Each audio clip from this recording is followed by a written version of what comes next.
महावीराय नमः।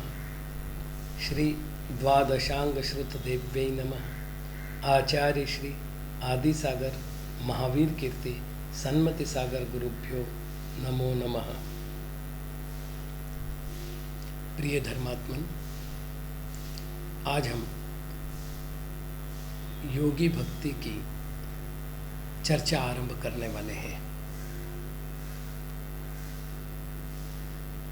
योगो अस्ति यस्य सः योगी।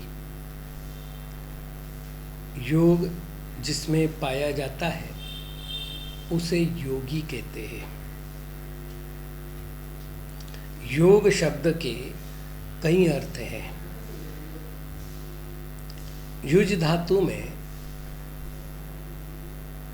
घय प्रत्यय करके भावार्थक कुत्व करने पर योग शब्द बनता है। युज्यतीति योगः, इस अपेक्षा करते हैं तो जो जुड़ता है उसे योग कहते हैं। जिन शासन में योग शब्द का एक प्रयोग आश्रव प्रत्ययों में भी होता है, जैसे कि तत्वार्थ सूत्र में काय वांग मन कर्म योगः स आश्रवः सूत्र का प्रयोग किया गया है। बंध प्रत्यय में इसको पंचम प्रत्यय के रूप में स्वीकार किया गया है, जैसा कि 8वें अध्याय के पहले सूत्र में लिखा है, मिथ्या दर्शना विरति प्रमाद कषाय योगा बंध हेतवः।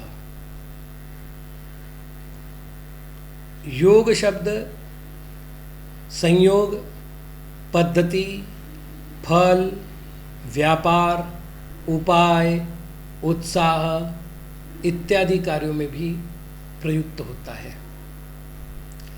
गणित शास्त्र में योग करने का अर्थ मिलाना होता है। दो राशियों को परस्पर मिलाने की पद्धति को योग करना कहते हैं। वर्तमान में योग शब्द से आसन और प्राणायाम का प्रचलन है, उसे योग चिकित्सा कहा जा रहा है।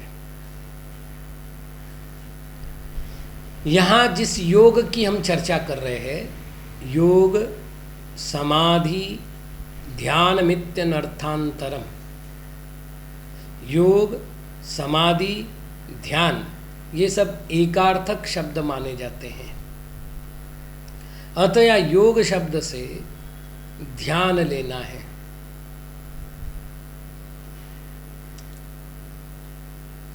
अथवा यहां योग शब्द से विशिष्ट साधना पद्धति को लेना है। तो जो विशिष्ट साधना पद्धति करते हैं, अर्थात विशिष्ट साधना पद्धति का आलंबन लेते हैं, उन्हें योगी कहते हैं। मुनियों में ऐसे ज्येष्ठ और श्रेष्ठ तपस्वी पाए जाते हैं जिनके तप में अन्य मुनियों की अपेक्षा अधिक विशेषता पाई जाती है। उन्हीं मुनियों को योगी कहा जाता है। उन योगियों की जो भक्ति है उसे योगी भक्ति कहते हैं। दिगंबर मुनिराज की वंदना यदि करनी है तो नियम है योगी भक्ति बोल करके वंदना करनी चाहिए, यदि वो तपस्वी साधु हो तो। अन्यथा सिद्ध भक्ति बोलकर वंदना की जा सकती है। तो सामान्य रूप से श्रमणचर्या का वर्णन करने वाले क्रिया ग्रंथों में मुनियों की भक्ति में सिद्ध भक्ति ये सामान्य मुनियों की अपेक्षा से है, और सिद्ध भक्ति योगी भक्ति ये विशिष्ट तपस्वी मुनिराजों की अपेक्षा से है। योगी भक्ति का प्रयोग प्राय रात्रियोग प्रतिष्ठापन, रात्रियोग निष्ठापन में ही किया जाता है। उसके अतिरिक्त आहार प्रत्याख्यान विसर्जन और ग्रहण, इस क्रिया में भी योगी भक्ति का पाठ किया जाता है। रात्रियोग निष्ठापन और प्रतिष्ठापन में जो किया जाता है वो बृहद योगी भक्ति का पाठ किया जाता है, और आहार प्रत्याख्यान प्रतिष्ठापन निष्ठापन में किया जाता है वो लघु योगी भक्ति का पाठ किया जाता है। ये दोनों में अंतर है। तो अब हम जो चर्चा करने वाले हैं वो लघु योगी भक्ति की चर्चा है। लघु योगी भक्ति में विविध स्थानों पर विविध पद्यों की प्राप्ति होती है। कुछ तत्ववेत्ताओं का मानना है कि वो क्षेपक सूत्र है। अब कितने क्षेपक है इसको जानने का हमारे पास कोई स्रोत नहीं है, अतः हमने प्रचलित योगी भक्ति को यहाँ स्वीकार किया है। प्रश्न तो इसमें भी आएंगे, इसलिए आएंगे कि पहले और दूसरे पद्य में जो संस्कृत में वर्णन किया गया है वही वर्णन तीसरे पद्य में प्राकृत में किया गया है। तो एक भक्ति में पुनरावृत्ति कैसे हो सकती है, ये प्रश्न साहजिक हो सकता है, किंतु अब इसका कोई उत्तर हमारे पास नहीं है। हमने जो योगी भक्ति स्वीकार किए इसमें 4 पद्य है और 1 अंचलिका है। 4 पद्यों में पहले 2 पद्य संस्कृत में है जो आर्या छंद में लिखे गए हैं। तीसरा पद्य आर्या छंद में ही है किंतु प्राकृत में है, और चौथा छंद संस्कृत में है और अनुष्टुप छंद में है। तो ये 4 तो पद्य है, और उन 4 पद्यों के अतिरिक्त अंचलिका है, जैसा कि प्रत्येक भक्ति में पाई जाती है। पहला श्लोक है, प्रावृट काले सविद्युत प्रपतित सलिले वृक्षमूलाधिवासाः हेमन्ते रात्रि मध्ये प्रतिविगत भया काष्ठवत् त्यक्त देहा। जो प्रावृट काले वर्षा काल में सविद्युत प्रपतित सलिले विद्युत गर्जना के साथ वर्षा होने पर वृक्षमूलाधिवासा वृक्षमूल अधिवासा वृक्ष के मूल में निवास करते हैं। हेमंते हेमंत ऋतु की रात्रि मध्य रात्रि में प्रतिविगत भया भय से अत्यंत रहित होकर के काष्ठवत लकड़ी के समान त्यक्त देहा शरीर से ममत्व के त्यागी होते हैं। इस पद्य में 2 योगों की चर्चा हुई है। पहला वृक्ष मूल योग है। इसकी काल गणना प्रावृट काल के रूप में मान्य है। प्रावृट अर्थात वर्षा, वर्षा का जो काल होता है ये वृक्ष मूल के धारण करने का काल होता है। वृक्ष मूल योग में क्या होता है, तो वृक्ष के मूल जहां है, अर्थात एक विशाल वृक्ष है, उस विशाल वृक्ष के मूल के पास साधु ध्यान के लिए विराजमान होते हैं। अतिशय कठिन काल है, बिजलियां चमक रही है, उसके साथ कड़ाड़ने की आवाजें हो रही है, कभी अत्यंत तीव्र प्रकाश होता है तो कभी बादलों के कारण पूरा गहन अंधकार छा जाता है, अर्थात दिन और रात्रि का भेद भी समझ में नहीं आता। मूसलाधार वर्षा के समय में बड़ी बड़ी बूंदें, कभी तो उसमें ओले भी पड़ते हैं। ऐसे तीव्र वर्षा काल में जब मुनिराज किसी वृक्ष के आश्रय से बैठ करके ध्यान करते हैं तो काय क्लेश तप की चरम अवस्था होती है। सामान्य रूप से शरीर में अग्नियां पाई जाती है, उस अग्नि के कारण शरीर का तापमान गर्म ही रहता है। ऐसे समय में झंझा वायु के द्वारा शरीर को पीड़ित किया जाना,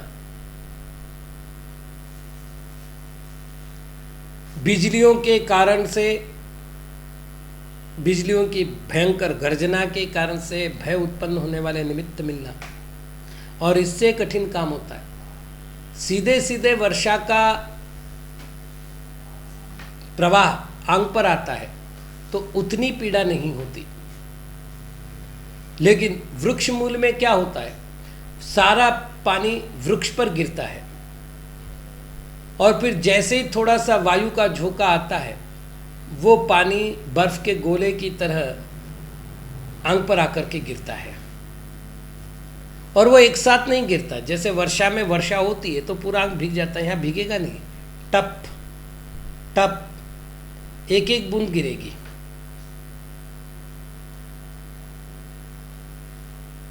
हमारे एक भक्त है उज्जैन के, अजैन है, वो इंस्पेक्टर रहे हैं।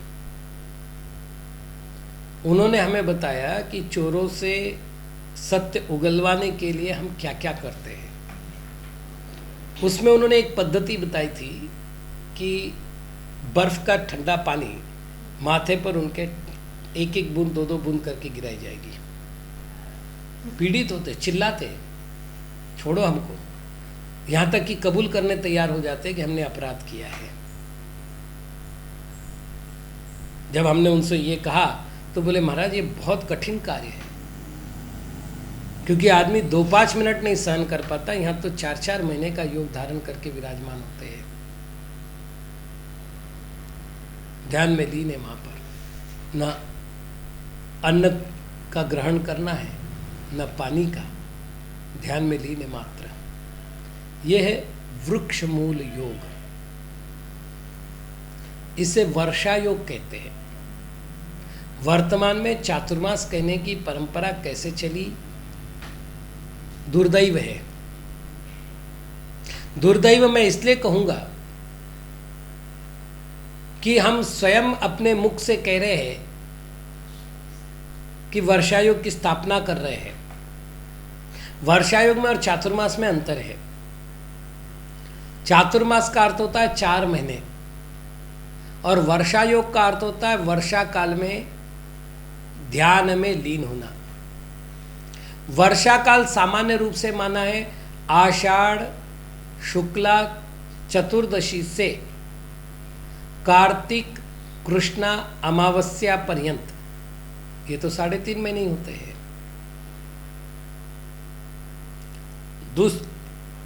वर्षा योग का जो जगन्य काल दिया है वो 100 दिन का दिया है, अर्थात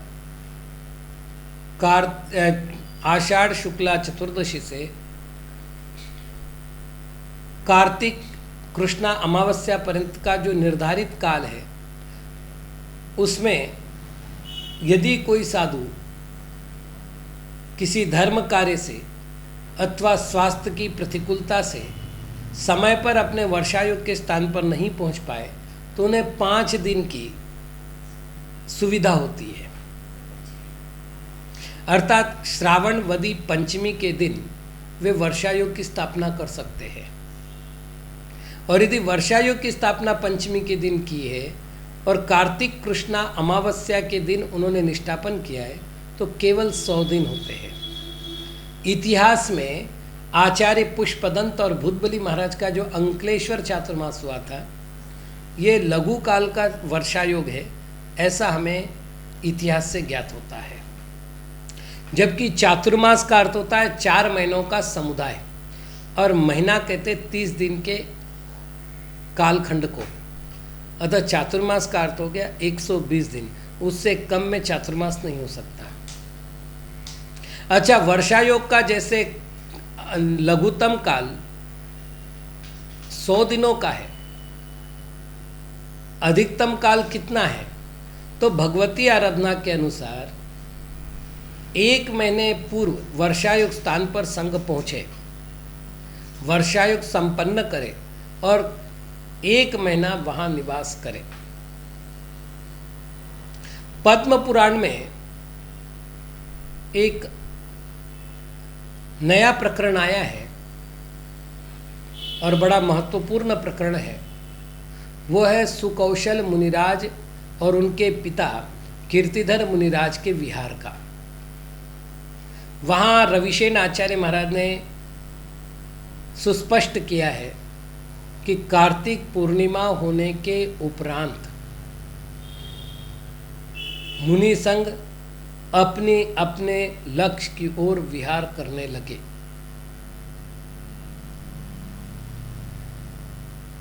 इस विषय में हमारे गुरु महाराज का सुस्पष्ट आदेश था कि यदि कोई विशिष्ट विधान की नियोजना आसपास के किसी गांव में हुई हो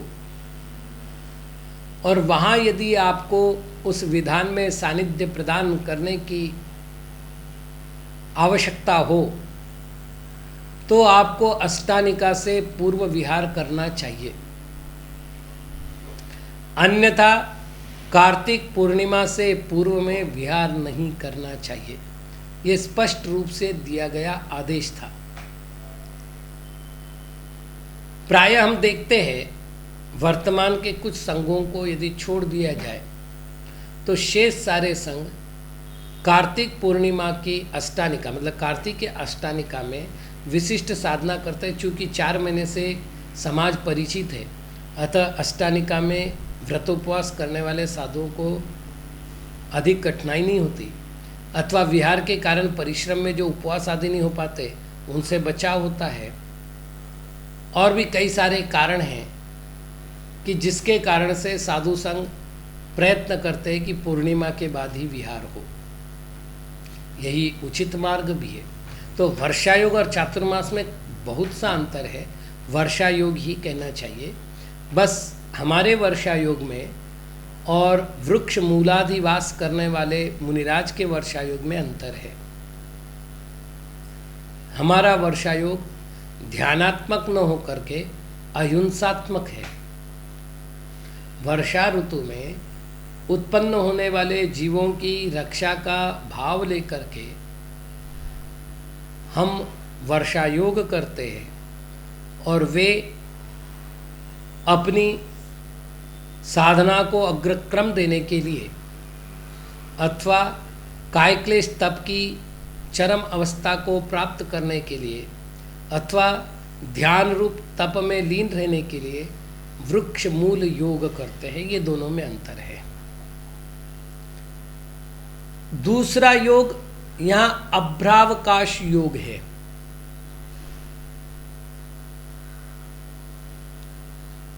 अभ्र अवकाश, ये 2 शब्द है।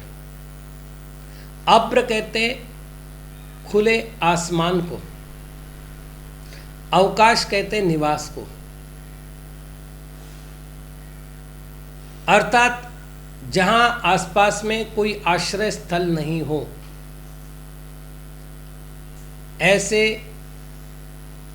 मैदान में रहना है। छत होगा तो आकाश छत होगा, किसी ईंट दीवार का छत नहीं, कोई कपड़े का छत नहीं, किसी प्रकार तंबू आदि नहीं, एकदम खुला मैदान। और ये मैदान भी कहाँ होगा, इसके विषय में भगवती आराधना कहती है कि जहाँ कलकल की ध्वनि हो रही है जल की, अर्थात नदी बह रही है, उसके तट पर जो बिखरी हुई रेती पड़ी हुई है, उस रेती में बैठ करके ध्यान करना है। और ठंडी के दिनों में इसलिए यहाँ पर एक शब्द का प्रयोग है, काष्ठवत त्यक्त देहा। शरीर की, यद्यपि त्यक्त देह शब्द जो है वृक्ष मूलादिवास में भी लगेगा और ग्रीष्म ऋतु में किए जाने वाले ग्रीष्मावकाश में भी लगेगा, वो अलग बात है। लेकिन यहाँ विशेष रूप से काष्ठवत इस शब्द का प्रयोग करना पड़ेगा त्यक्त देह के लिए। विचार कर लीजिएगा कि प्रायः करके सायंकाल में जब पृथ्वी का तापमान कम होता है तो पानी धीरे धीरे शीत होने लगता है। पानी की विशेषता है कि पानी धीरे धीरे गर्म होता है और धीरे धीरे शीत होता है, अर्थात अपने स्वभाव में वह अनुक्रम से आता है, एकदम नहीं आता जैसे ये पक्की सड़क आती है। अतः सायंकाल के बाद एक तो रेती बहुत ठंडी होती है। यदि किसी को पित्त का प्रकोप हो और उसके लिए बाहरी कोई उपचार आपके पास नहीं हो, निरंतर वमन या विरेचन हो रहा हो, गला शुष्क हो रहा हो, शौच में चिपचिपा पीला काला हरा ऐसा रंग मिश्रित हुआ हो, लघु शंका अत्यंत पीली हो रही हो, पूरा शरीर जल रहा हो, आंखें लाल लाल हो रही हो, शरीर भट्टी की तरह तपा हुआ हो और हमारे पास कोई उपचार ना हो, तो सबसे सरलतम उपाय है रेती बिछवा दो, उस पर थोड़ा सा पानी डलवा दो और उस पर सुला दो, पित्त शमन हो जाएगा। इतना शीत होता है। जैसा कि आयुर्वेद के अनुसार पित्त का नाश करने के लिए रक्त चंदन, मलय चंदन अथवा गोपी चंदन का लेप किया जाता है पूरे शरीर पर, उसके स्थान पर यदि रेती में बिठाया जाए या लेटाया जाए तो भी वही कार्य होगा। इतना ठंडा होता है। और फिर एक और नदी से आने वाली शीतल वायु और साथ में रेती और साथ में हेमंत की ऐसी ठंडी जहाँ वृक्ष के पत्ते भी टूट टूट के बिखर जाते हैं। शिशिर ऋतु में ऐसे समय में प्रतिविगत भया अत्यंत भय से रहित होते हुए रात्रि काल में लकड़ी के समान, वैसे भी आपको बताऊं पूरा शरीर अकड़ जाता है। एक उदाहरण आता है महामना सुदर्शन का। प्रत्येक जीव की अपनी करनी का फल होता है। सुभग नाम का ग्वाला गायें चरा करके नगर की ओर वापस आ रहा है, देखता है एक निर्ग्रंथ मुद्राधारी। अब उसे तो क्या मालूम कौन है। एक निर्ग्रंथ मुद्राधारी कोई व्यक्ति, अर्थात अपने शब्दों में कहे तो मुनिराज, ध्यान करने बैठे। वो सोचता है मैं समझ रहा था कि मैं ही गरीब हूँ, मेरे से तो गरीब ये है, मेरे पास फटे टूटे कपड़े तो है, इनके पास वो भी नहीं है। बेचारे यहाँ ठंड में सिकुड़ रहे हैं, कांप रहे हैं, रात कैसे निकालेंगे। दया आ गई, जल्दी जल्दी घर पहुंचा। गोठे में गाय भैंसों को बांधा, थोड़ी सी लकड़ी इकट्ठी की और दौड़ा दौड़ा चलाया वहाँ पर। मुनिराज की चारों ओर लकड़ी लगाई और आग लगा दी। उस उष्णता से मुनिराज की रक्षा करने का भाव करने लगा। मुनिराज तो रात भर ध्यान करते रहे। सुबह मुनिराज ने अपने आँख खोली, देखा कोई भव्य जीव है, भद्र परिणामी है। उन्होंने उसको महामंत्र का जप करने का उपदेश दिया। और बाद में क्या हुआ ये सभी को पता है कि किस प्रकार से वो कथा विन्यास हुआ। गंगा में डूब करके उसकी मृत्यु हुई, पेट में लकड़ी घुसने के कारण से, और मर करके सेठ के घर ही जन्म लिया और मोक्ष गया मुनि बन करके।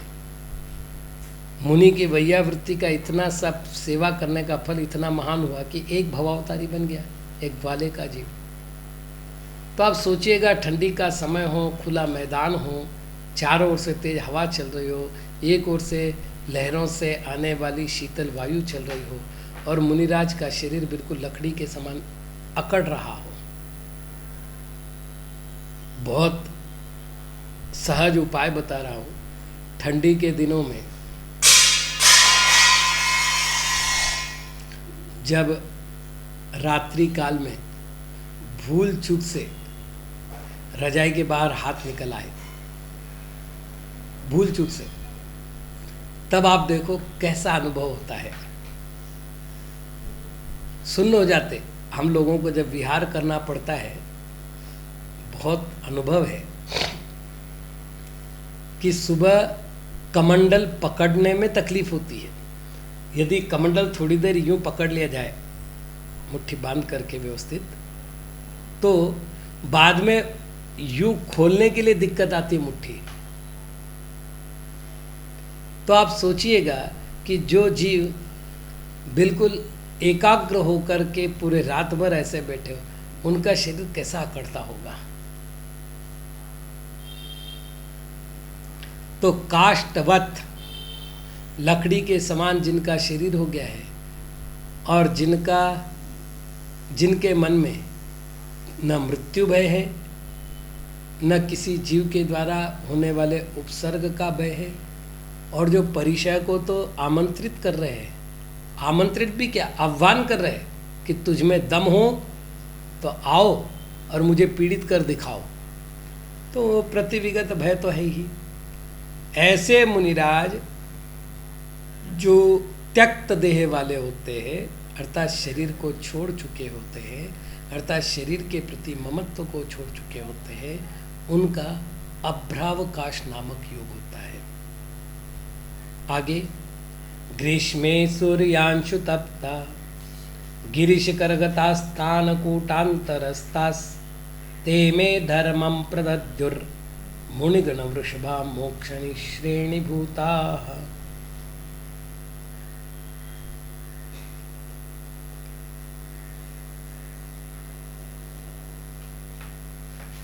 हमारे पास जो पाठ है उसमें ये लिखा हुआ है कि यह आर्या छंद है और ये 2 पद्य है।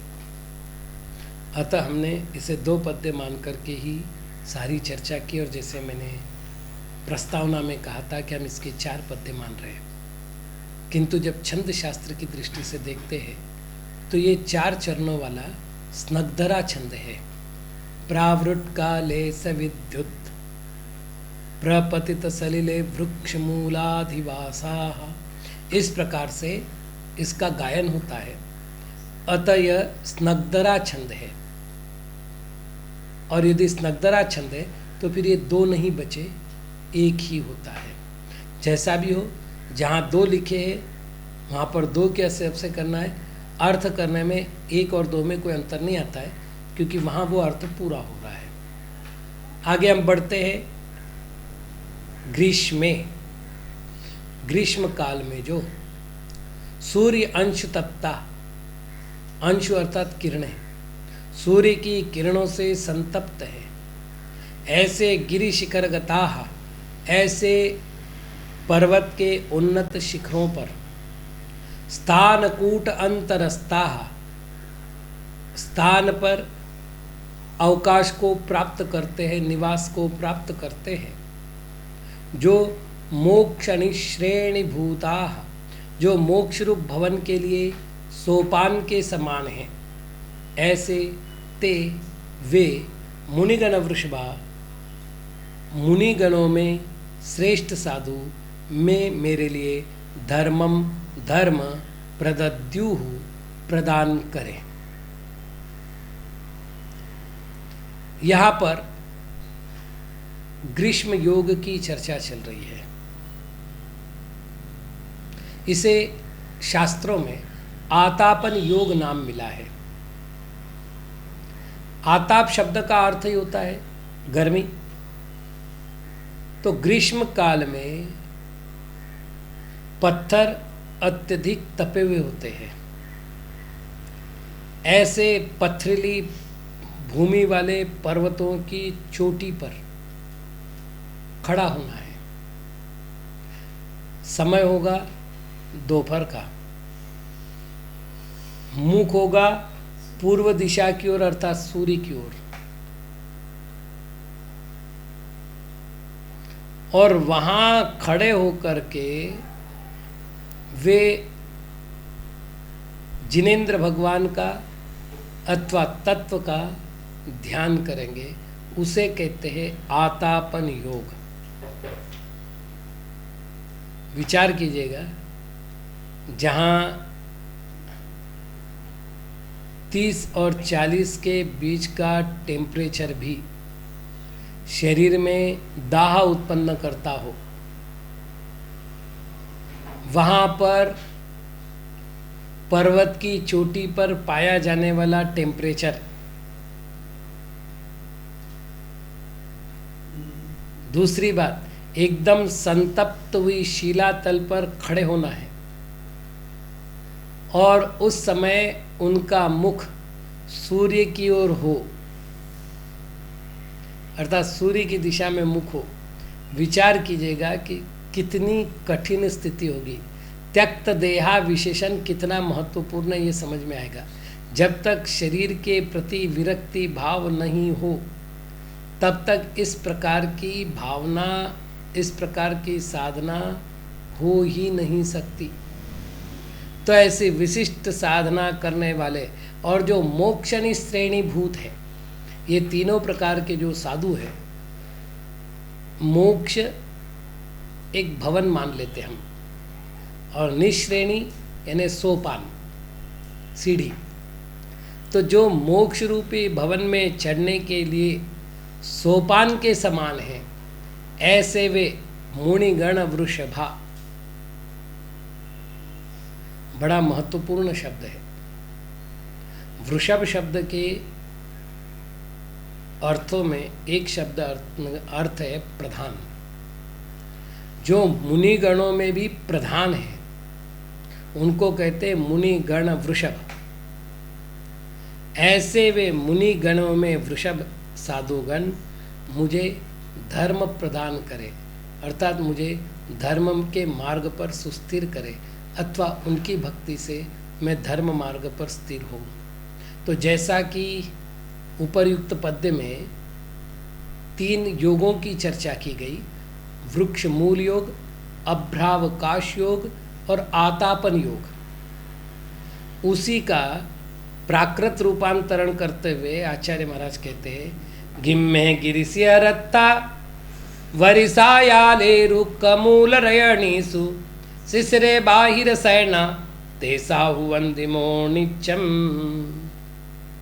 गिम्मे ग्रीष्म ऋतु में, गिरिस्य रत्था गिरि शिखर के ऊपर अर्थात पर्वत के शिखर पर, वरिसायाले वर्षा काल में, रुक्कमूल वृक्ष मूल में, और शिशिरे शिशिर ऋतु में, रयणीसु रात्रि काल में, बाहिर शयना बाहर में शयन करना, खुले स्थान में रहना, खुले स्थान में ध्यान करना, ऐसा जो कार्य करते हैं, ते वे साहु साधु नित्यम नित्य, उन साधुओं की नित्य वंदिमो मैं वंदना करता हूँ।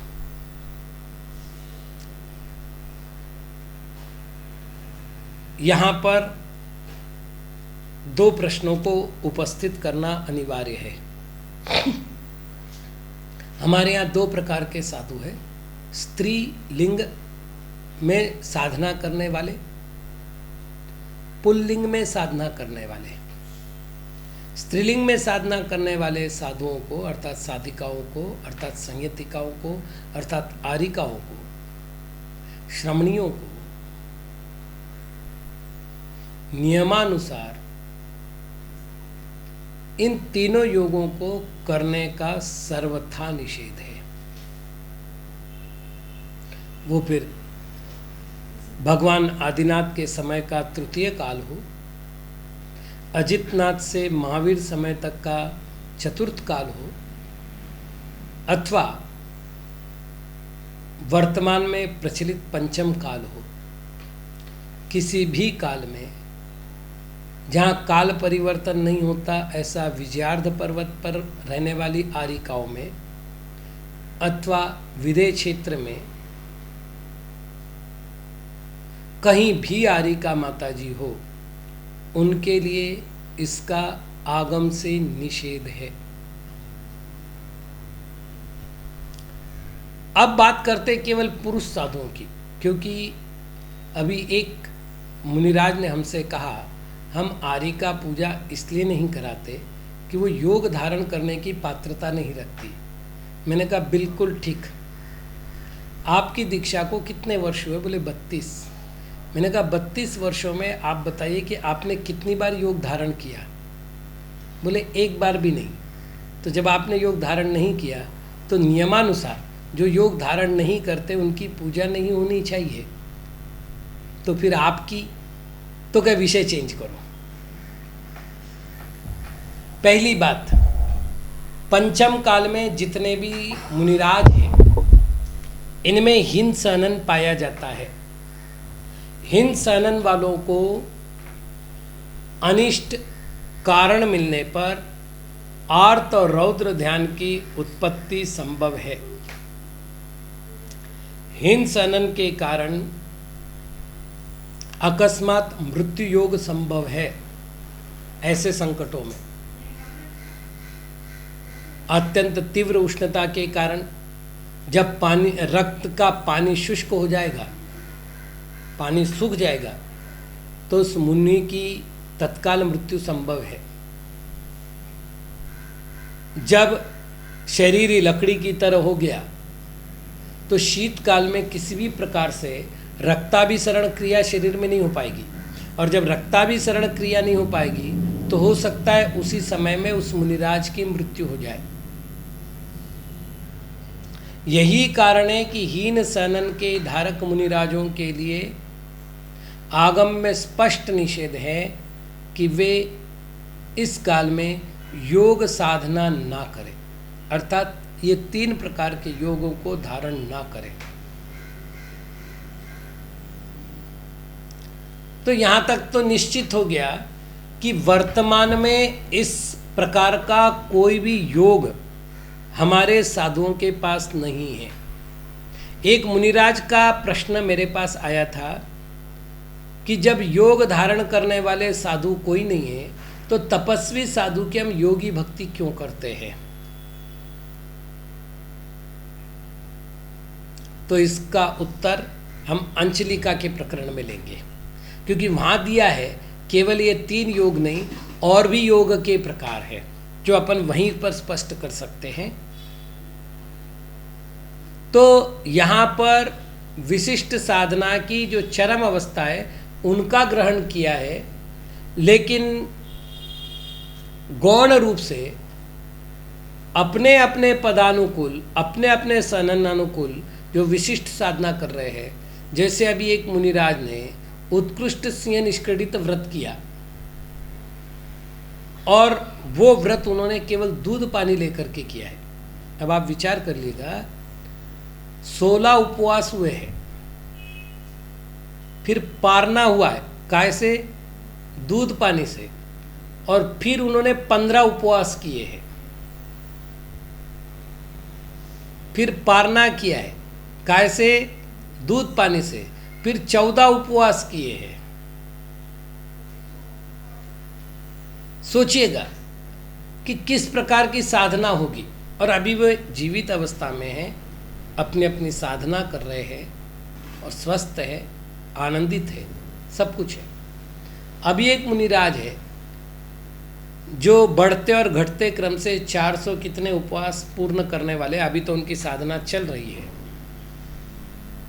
सिंह निष्खंडित व्रत की जो साधना है, उत्कृष्ट रूप की साधना वो कर रहे, 400 कुछ उपवास उनके होंगे उतने पूरे इसमें। तो ऐसे साधु है। अब आपको यदि कोई कहे कि 15 उपवास करना है, उसके बाद एक बार पारना करना है, फिर 14 उपवास करना है, अरे ये छोड़ो,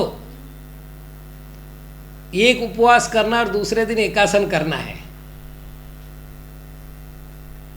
तो भी शरीर पर कांटे आने लग जाएंगे, भय लगने लग जाएगा। इतने दीर्घ उपवास करना कठिन काम है। तो ये साधना तो ठीक है, वर्तमान के हीन सहननधारी मुनिराज में भी भिन्न भिन्न प्रकार की साधनाएं पाई जाती है।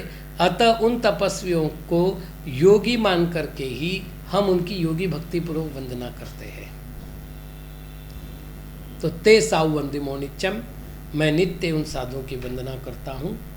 अगला पद्य है, गिरिकंदर दुर्गेशु ये वसंत दिगंबराः पाणिपात्र पुटाहारास ते यान्ति परमां गतिम। गिरिकंदर दुर्गेशु, गिरि अर्थात पर्वत, कंदरा अर्थात गुफा, दुर्ग अर्थात किला, ये कुछ स्थान दिए। इसका अर्थ इतने ही स्थान नहीं है।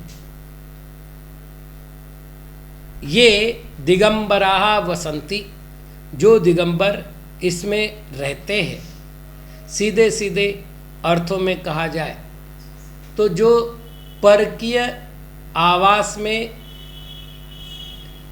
रहते हैं, परकीय निलय में निवास करते हैं, स्वकीय निलय में नहीं।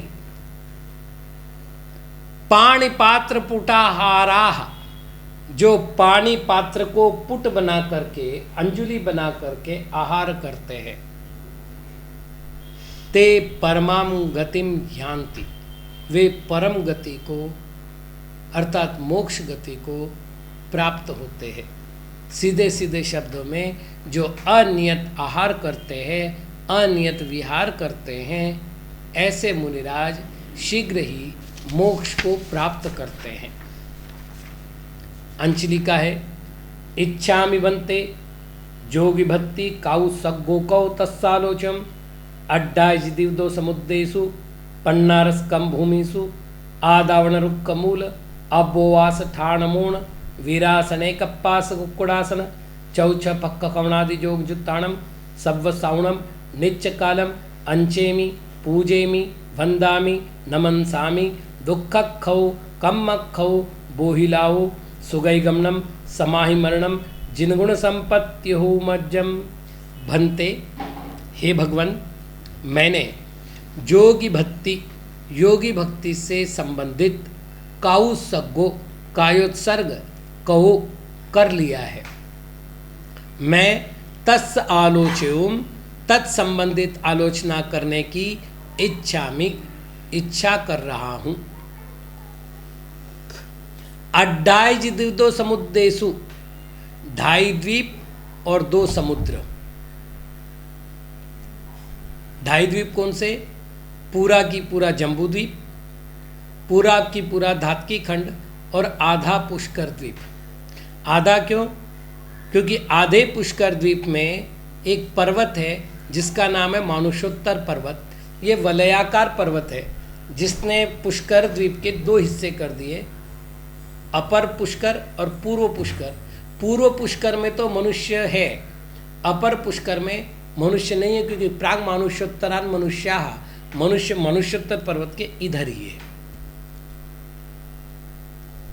अतः ढाई द्वीप हो गए, जम्बू द्वीप 1, धातकी खंड 1 और पुष्कर द्वीप आधा। अतः 2.5।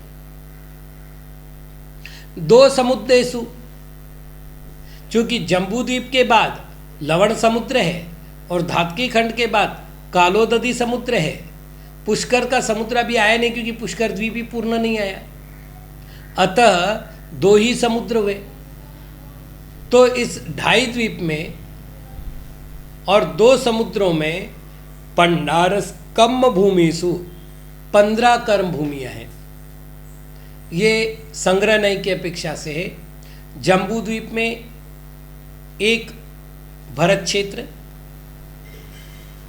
धात्की खंड में 2 भरत क्षेत्र, पुष्करार्ध द्वीप में 2 भरत क्षेत्र, इस प्रकार 5 भरत क्षेत्र है। जितने भरत है उतने ही ऐरावत क्षेत्र है। विदेह क्षेत्र को अभेद रूप से पूर्ण रूप से ग्रहण करना है, अतः जितने भरत और ऐरावत है उतने विदेह है, अर्थात 5 भरत, 5 ऐरावत और 5 विदेह, ये हो गई पन्नारस कम भूमिसु 15 कर्म भूमियाँ, क्योंकि इन्हीं में कर्म किया जाता है, कर्म का फल भोगा जाता है, कर्म का नाश करके मोक्ष पाया जा सकता है। यहाँ पर आदावण जिनका वर्णन हो चुका है, आतापन योग, रुक्ख मूल, वृक्ष मूल, अब्बोवास, अभ्रावकाश, इन 3 की चर्चा हो चुकी है। जैसा कि प्रश्न अपन ने अनुत्तरित रखा था कि वर्तमान के साधु जो 3 प्रकार के योग धारण नहीं करते, उनकी योग भक्ति क्यों की जाती है? तो योग केवल 3 प्रकार के नहीं हैं, विशिष्ट योग 3 प्रकार के। और कौन कौन से योग है? तो अब बता रहे स्थान योग। इस योग में क्या होगा? दीर्घ काल तक कायोत्सर्ग से खड़ा होंगे। स्थान का अर्थ खड़ा होना होता है।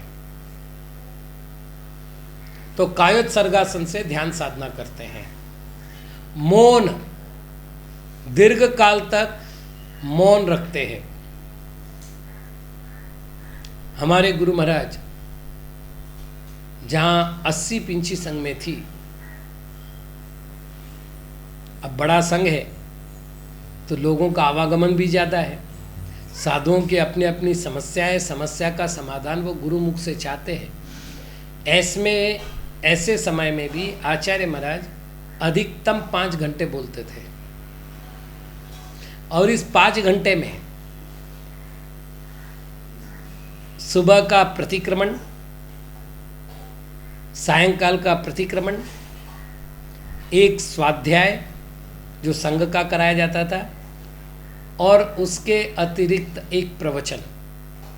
चाहे 1 आदमी हो चाहे लाख आदमी हो, महाराज निष्प्रमाद होकर मंच पर आएंगे और साधुओं के प्रवचन के बाद लगभग 10 मिनट से लेकर जितना काल हो उतने काल तक प्रवचन करेंगे। वो सब मिला करके 5 से 5.5 घंटे का उनका बोलना था।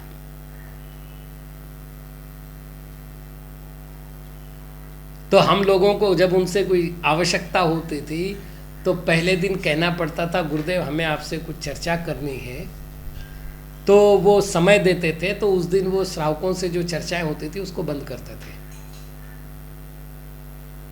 फिर हमको बुला लिया, तो बुला लेने के बाद चर्चा कितनी होती थी ये मैं आपको 2010 की बात बता रहा हूँ।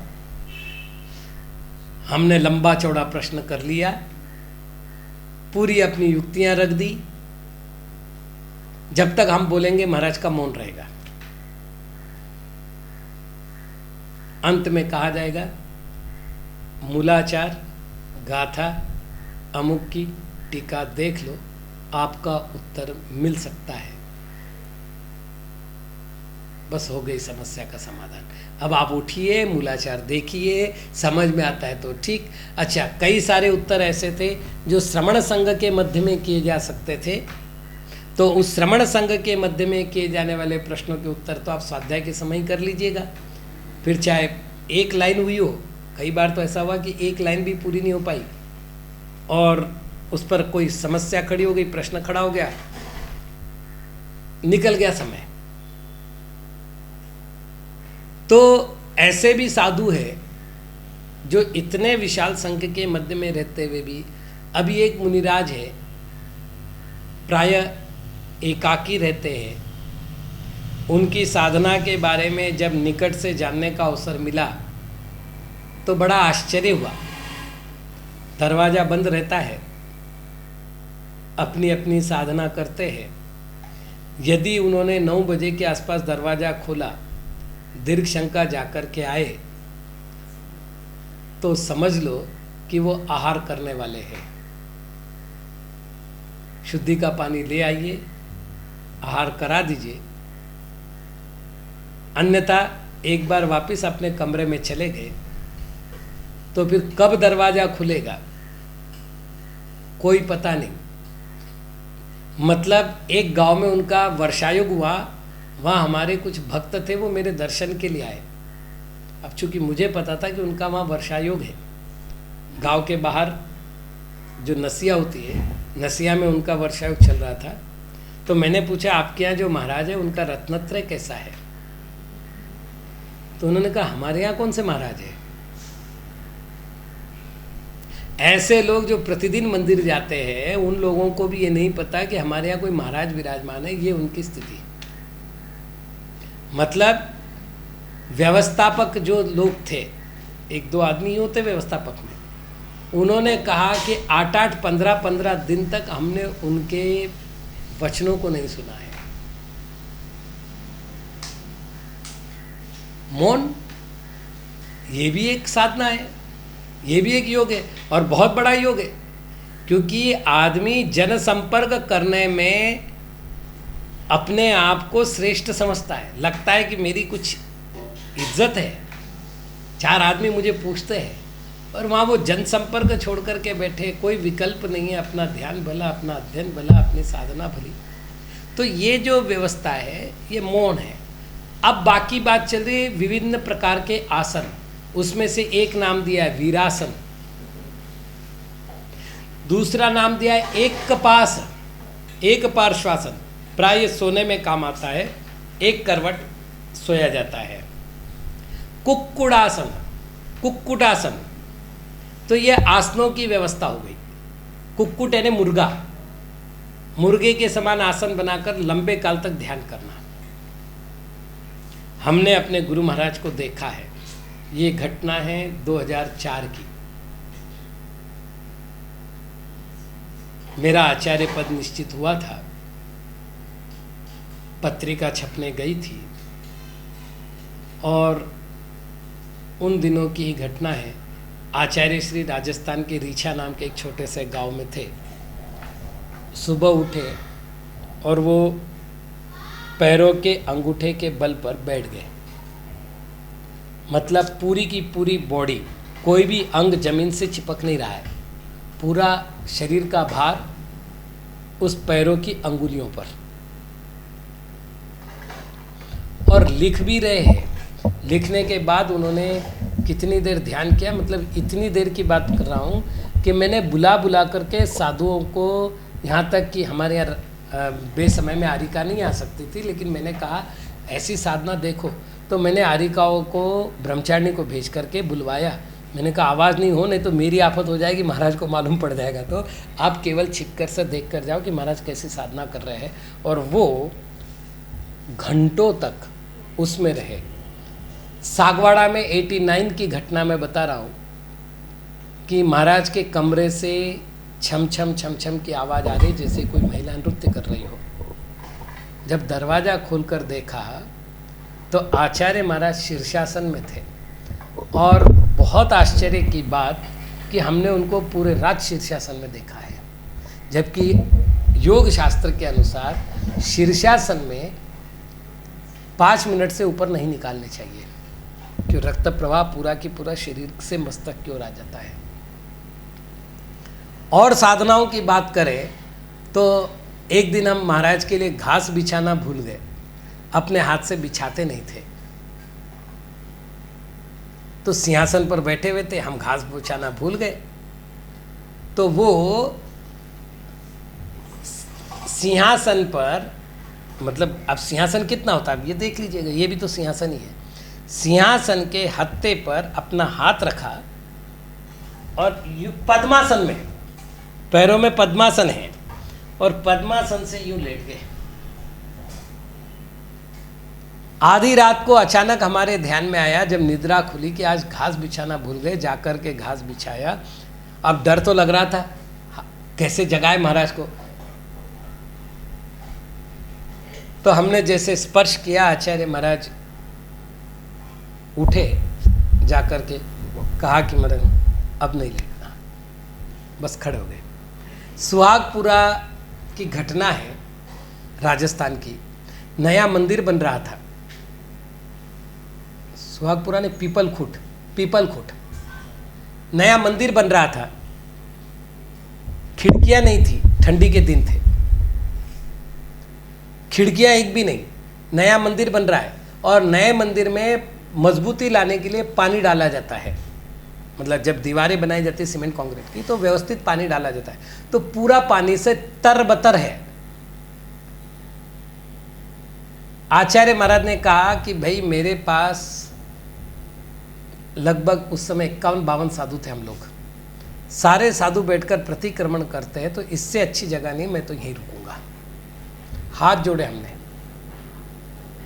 क्योंकि आचार्य महावीर कीर्ति महाराज पद्मावती पोरवाल थे, आचार्य विमल सागर महाराज पद्मावती पोरवाल थे, आचार्य सन्मति सागर महाराज पद्मावती पोरवाल थे। आचार्य महावीर कीर्ति महाराज की समाधि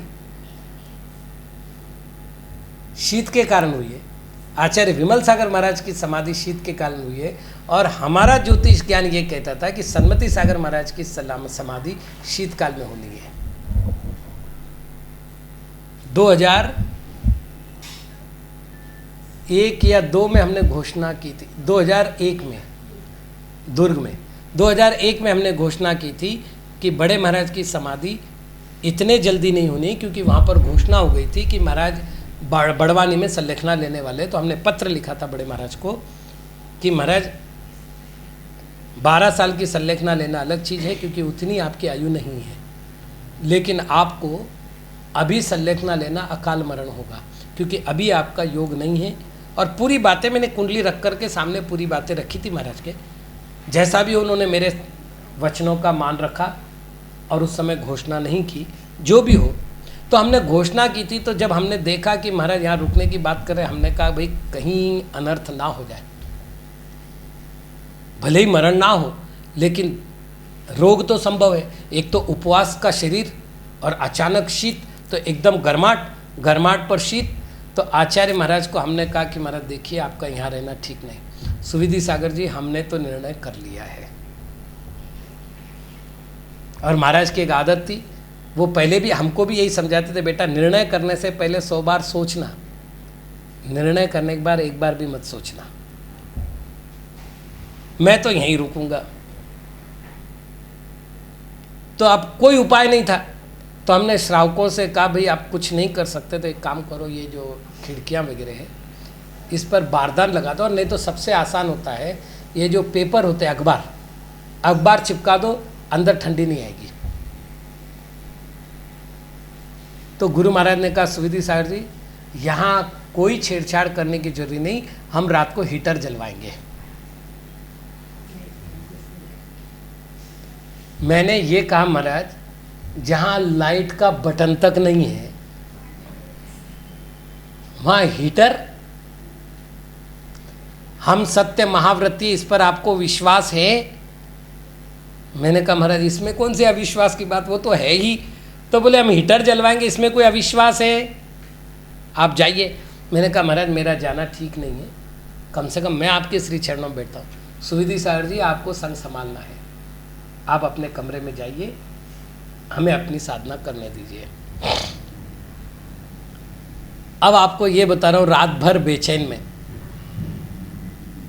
क्योंकि बटन ही नहीं जहाँ पर, वहाँ हीटर कैसे लगेगा भाई? और कहाँ से लाइट लाएंगे, कहाँ करेंगे, क्या करेंगे, कौन करेगा? क्योंकि महाराज तो किसी को बोलेंगे नहीं। तो सुबह में लगभग 3 बजे के आसपास उठा और सामायिक के लिए जाकर के महाराज के पास बैठ गया। मैंने कहा देखूं तो सही हीटर कैसे लगता है। मैं गया तो आचार्य महाराज खड़े थे और पैरों में यहां तक घास थी, मतलब टखनों तक, और खड़े हैं ध्यान मुद्रा में।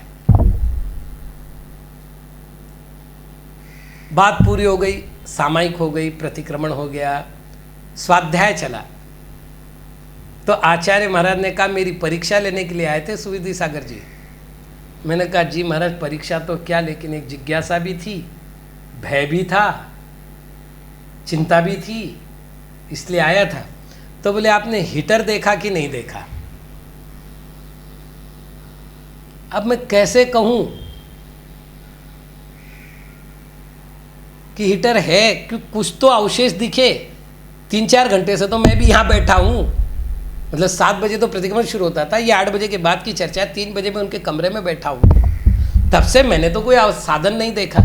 मैंने कहा महाराज आप झूठ बोल नहीं सकता, आपकी वचन का खंडन कर नहीं सकता, मैं क्या बोलूँ, ज्ञानार्णव पढ़ा है?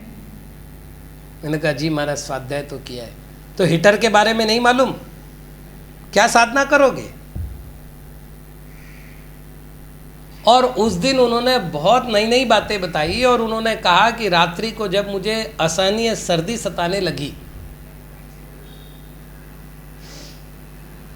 तो मैंने क्या किया, थोड़ी सी घास पैरों में लगा ली और खड़ा हो गया,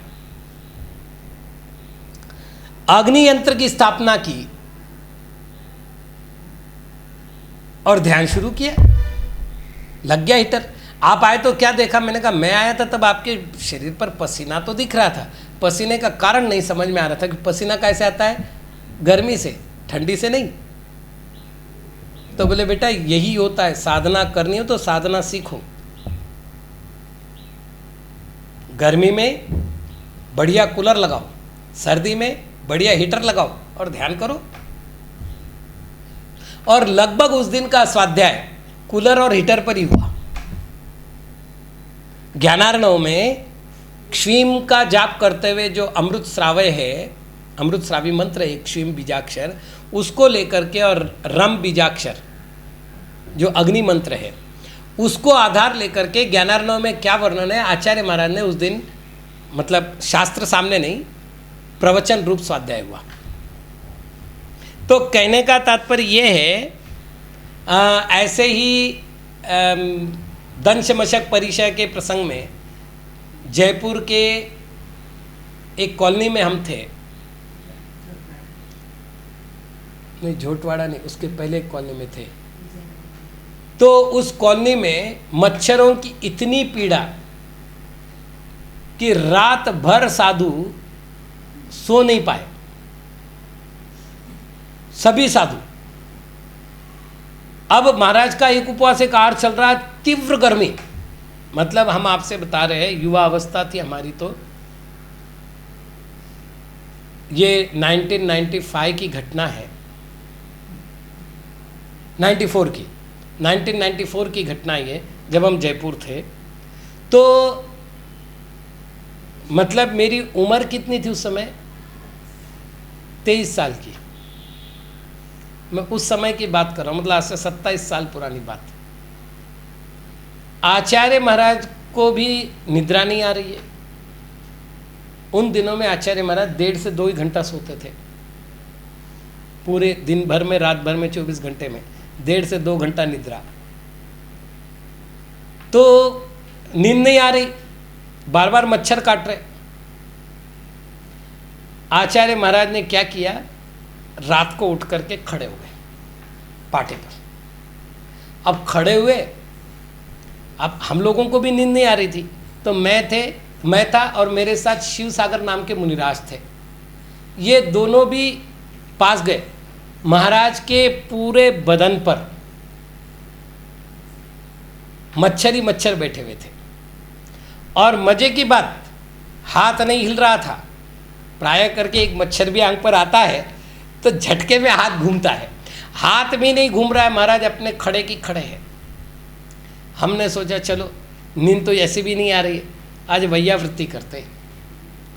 तो हमने 2 पुट्ठे हाथ में लिए, एक ओर से शिव सागर जी बैठ गए, मेरे से ज्येष्ठ मुनिराज थे, एक ओर से मैं बैठ गया और रात भर हम हवा करते रहे। 2 फायदे हुए, गुरु की सेवा का पुण्य मिला और हवा का लाभ हमको भी तो मिला जब हवा कर रहे थे, तो दोनों लाभ मिले। आश्चर्य ये बता रहा हूँ, सुबह 4 बजे आचार्य महाराज लघु शंका के लिए जाने के लिए आसन छोड़ा। मतलब लगभग आप समझिए हमारे पहले कब से किया वो मालूम नहीं, 9 साढ़े 9 बजे से हम बैठे हुए महाराज के पास हवा करते हुए, पूरी रात हमने हवा करते हुए गुजार दी और महाराज पूरी रात खड़े हैं। और सुबह 4 बजे लघु शंका गए, लघु शंका करके आए, जिनेंद्र भगवान के दर्शन किए और सामय को बैठ गए। हो गई काम उनके। सुबह मेरे से कहते हैं सुविधि सागर जी, अरे मैं परिचय जय कर रहा था, आप मेरे बाधक कारण बन गए, शिष्यों की दुश्मन हो। तो बड़े बड़े आसन धारण करके दीर्घ काल तक साधना करने वाले साधु, ये तो हमने प्रत्यक्ष में देखी हुई बातें कर रहे हैं। इसके बाद आता है चौ चफक्क कवणादि, अर्थात 4 6 ये जो कहा गया है, इसको थोड़ा सा ठीक से हम समझें। आहार की 2 बेला होती है, पौराणिक बेला, अपराणिक बेला। एक बेला में साधु आहार करता है,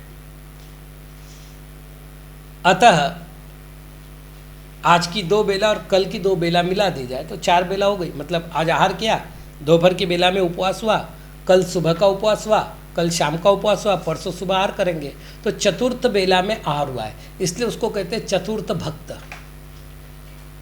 एक उपवास के लिए आगम में क्या शब्द मिलता है? चतुर्थ भक्त। इसी प्रकार 2 उपवास के लिए आगम में मिलता है षष्ठ भक्त, 3 उपवास के लिए अष्टम भक्त, 4 उपवास के लिए दशम भक्त। तो यहाँ लिख रहे हैं चौ छ आदि लगा लो, पक्क खवनादि, पक्ष उपवास यानी 15 दिन के उपवास, आदि शब्द से मासोपवास आदि लग लेना। और यदि बाहुबली की बात करते हैं तो वर्षोपवास, मासोपवास क्योंकि 1 साल का उपवास हुआ। इत्यादि रूप से योग जुत्तानम, जो योग से युक्त ऐसे सब श्रवणम, ऐसे सभी साधुओं की मैं नित्य कालम नित्य ही अंचेमी अर्चना करता हूँ, पूजेमी पूजा करता हूँ, वंदामी वंदना करता हूँ, नमनसामी नमस्कार करता हूँ। मेरे दुखक हो दुखों का क्षय हो, मेरे कम्मक हो कर्मों का क्षय हो, मुझे बोहिला हो बोधि का लाभ हो, मेरा सुगई गमनम सुगति में गमन हो, मेरा समाहि मरणम समाधि मरण हो, और मज्जम मुझे जिन गुण संपत्ति हो, जिनेंद्र गुणों की प्राप्ति हो। इस प्रकार से योगी जीवन की अर्थात योगी साधुओं की भक्ति होती है। ओम नमः।